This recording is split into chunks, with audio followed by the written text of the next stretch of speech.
हे buddies. इस video में हम ये बात करने वाले हैं कि क्या हमें अपनी नीट या जेईई की प्रिपरेशन के लिए कोटा जाना चाहिए। क्या कोटा हमें एक करेक्ट पाथ प्रोवाइड करती है? Is Kota really worth it? So first of all, I would like to tell you about my experience in Kota. So my experience of Ellen Kota was terrible. अब मेरे ये कहने का बिल्कुल मतलब नहीं है कि वो कोचिंग ख़राब है। आई जस्ट मीन कि उस पर्टिकुलर कोचिंग की कुछ ऐसी चीज़ें हैं जो कि आपको अब आपकी प्रिपरेशन के टाइम डिस्टर्ब कर सकती है, आपके प्रिपरेशन को एक हॉल्ट पिला सकती है। अब मैं बता दूं कि मेरे फर्स्ट अटेम्प्ट में आए थे 599 मार्क्स, और ये मार्क्स मेरे कोई ब्रांडेड कोचिंग लाइक एलन या आकाश से पढ़ के नहीं आए थे। मैंने पढ़ी थी एक लोकल सी कोचिंग में। तो मुझे लगा कि यार जब मेरे इतने फर्स्ट अटेम्प्ट में आए हैं, so why not go for a second attempt and take a better college. अब मेरी छोटी सी आंखों ने बहुत बड़े सपने देखे थे। मेरे प्रीवियस कोर्स के बेसिस पे मुझे 85% तक की स्कॉलरशिप भी अवेल कराई गई थी, एंड मैं पूरी कॉन्फिडेंट थी यार अब तो बहुत अच्छे से पढ़ना है। पर यार अगर लाइफ में सब कुछ आपके अकॉर्डिंग हो जाए तो वो लाइफ ही क्या। कुछ ऐसा ही मेरे साथ भी हुआ। मेरे स्कोर्स 599 से ड्रॉप हो गए 503 हो गए। उस पॉइंट पे कोटा मेरी लाइफ की सबसे बड़ी मिस्टेक बन गई थी। और लोगों के ताने तो आप जानते ही होंगे। अब एक लड़की जिसने बेटर कॉलेज के लिए अपनी एमबीबीएस की सीट छोड़ी, उसे नेक्स्ट ईयर बीडीएस या बीएएमएस की सीट भी नहीं मिली। इससे ज़्यादा डिप्रेसिंग उसके लिए और क्या हो सकता है। अब मैं आपको एक एक करके वो पॉइंट्स एड्रेस करूँगी जिसकी वजह से मेरी प्रिपरेशन में एक हॉल्ट आ गया था। तो फर्स्ट पॉइंट जो है वो है too many teachers for a subject. तो एलन में हमारा क्या होता है कि एक सब्जेक्ट के लिए हमें बहुत सारे टीचर्स अलॉट होते हैं। जैसे जब मैं थी कोटा में तो मुझे फ़िज़िक्स के लिए 6 टीचर्स अलॉट किए गए थे हमारे पूरे क्लास को। अब ज़रूरी तो नहीं कि वो सारे ही टीचर्स अच्छे हो, बिल्कुल नहीं। हमारे साथ भी कुछ ऐसा ही हुआ था। हमारे समझ में बस 6 में से बस 2 टीचर्स आते थे, बाकी की बातें तो बस ऊपर से जाती थी।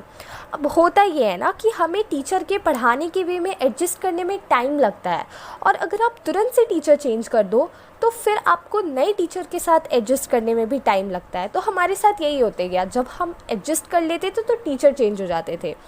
तो इसकी वजह से हमारा इंटरेस्ट कमने लगा था उस पर्टिकुलर सब्जेक्ट में। क्लासेस जाने का मन नहीं करता था, क्लासेस फिर भी जाते थे पर फिर भी बातें समझ में नहीं आती थी। ये एक हो गया।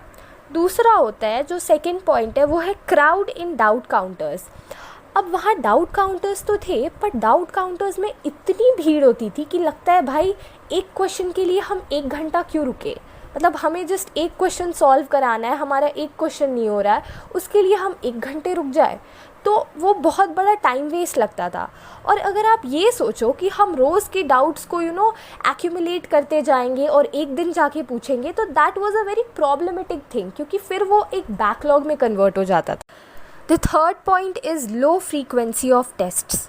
एलन में हमारे बहुत कम टेस्ट होते थे। 21 डेज़ पे एक टेस्ट होता था, जो कि मेरे हिसाब से या आपके हिसाब से भी सफिशिएंट नहीं होगा हमारी प्रिपरेशन को चेक करने के लिए। हमारी प्रिपरेशन में हमें क्या चाहिए होता है ना कि एक कंटिन्यूस बूस्ट मिलते रहे, क्योंकि हमारी लाइफ ना प्रिपेयर करते करते बहुत मोनोटोनस हो जाती है। तो हमारे में मोटिवेशन बहुत कम होता है, और मोटिवेशन देने वाला इकलौता चीज़ होता है टेस्ट। अगर आप टेस्ट में अच्छा कर रहे हो तो आपको मोटिवेशन मिलती है, अगर आप नहीं कर रहे हो तो फिर आप पे एक थोड़ा पॉजिटिव प्रेशर एक्सर्ट होता है कि हाँ भाई हमें करना है तो हम पढ़ाई करेंगे। अब ऐसे में अगर 21 डेज़ में एक टेस्ट हो रहे हैं तो आप सोचिए क्या होगा।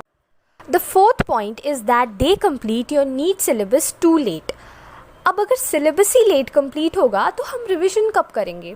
हमारे साथ भी ऐसा ही हुआ था। हमारी सिलेबस बहुत लेट कंप्लीट की गई थी, और कंप्लीट करने के जस्ट बाद हमारी टेस्ट सीरीज स्टार्ट कर दी गई थी।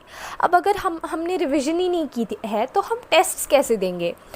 तो ये चीज़ आपको ध्यान में रखनी है कि आपको सिलेबस कंप्लीशन और टेस्ट सीरीज़ के बीच में एक गुड अमाउंट ऑफ गैप चाहिए, ताकि आप चीज़ों को रिवाइज़ कर सको, आप अपने पुराने क्वेश्चंस प्रैक्टिस किए हुए वापस से रिव्यू कर सको, पीवाईक्यू एक बार फिर से देख सको। और ये चीज़ आपको वहाँ बिल्कुल नहीं मिलता है। खास करके वहाँ के ड्रॉपर बैचेस में तो बिल्कुल ये चीज़ होती है कि आपकी सिलेबस बहुत लेट कंप्लीट कराई जाती है।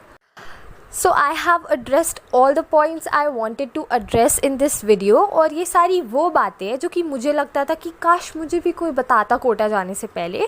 So I hope you people won't feel that same thing. और जिन लोगों को कोटा जाना है उन्हें ये बातें पता चलना बहुत ज़रूरी है।